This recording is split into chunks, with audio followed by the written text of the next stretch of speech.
ধর্ষণের মামলায় 22 বছরের সাজা ঘোষণা করলেন ঝাড়গ্রাম আদালতের মহামান্য বিচারক এডিজি 2 মহাশয়। 2023 সালের ধর্ষণের মামলায় অপূর্ব রুইদাসকে 22 বছরের সাজা ঘোষণা করেন মহামান্য বিচারক এডিজি 2। 2023 সালে এক আত্মীয়ের বাড়িতে বেড়াতে গিয়ে সেখানে আত্মীয়ের মেয়েকে তার ইচ্ছার বিরুদ্ধে জোর করে ধর্ষণ করে বলে অভিযোগ দায়ের হয় ঝাড়গ্রাম মহিলা থানায়। এরপরেই তাকে ভয় দেখিয়ে চুপ রাখা হয় বলে অভিযোগ।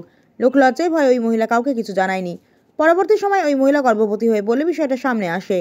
থামাচাপা দিতে পরিবারের লোকজন গর্ভপাতের জন্য একটি বেসরকারি নার্সিংহোমে নিয়ে গেলে তার ক্রিটিক্যাল কন্ডিশন হয়ে পড়ে। তারপরে তাকে ঝাড়গ্রাম জেলা হাসপাতালে নিয়ে আসা হয় চিকিৎসার জন্য।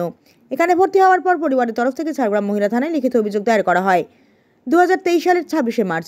সেই ঘটনা আজ ঝাড়গ্রাম থানা চার্জশিট ফাইল করে। 2023 সালের 12ই নভেম্বর চার্জ ফ্রেম হয়। 2024-এর 20 ফেব্রুয়ারি শুনানি শুরু হয়। 2024-এর 8ই জুলাই। অবশেষে আজ অভিযুক্তকে দোষী সাব্যস্ত করে 22 বছরের সাজা দিলেন মহামান্য বিচারক এডিজি 2 মহাশয়।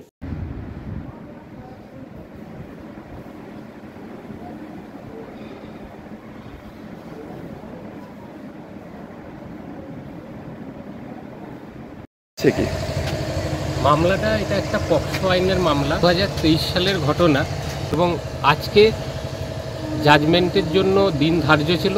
তো আজকে হুজুর আদালত আসামি অপূর্ব রুইদাসকে ভারতীয় দণ্ডবিধির 376-এর 3 ধারা এবং পক্সো আইনের 6 ধারা মতে দোষী সাব্যস্ত করেছেন।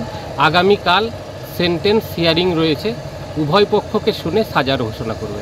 তো এই ট্রায়ালটা আমরা যে প্রসিকিউশনের পক্ষে দ্রুততার সাথে কমপ্লিট করেছি, তার জন্য পুলিশের ঊর্ধ্বতন কর্তৃপক্ষের মনিটরিং ছিল এবং ট্রায়াল মনিটরিং সেল থেকে আমাদের প্রচুর সাহায্য করা হয়েছে। সেই জন্য আমরা এটা তাড়াতাড়ি কমপ্লিট করতে পেরেছি এবং আসামি বেশ কয়েকবার সময় প্রার্থনা করার জন্য এই আদালতে বিচার প্রক্রিয়াটা আরও একটু দেরি হলো, না হলে আরও তাড়াতাড়ি শেষ হতে পারে।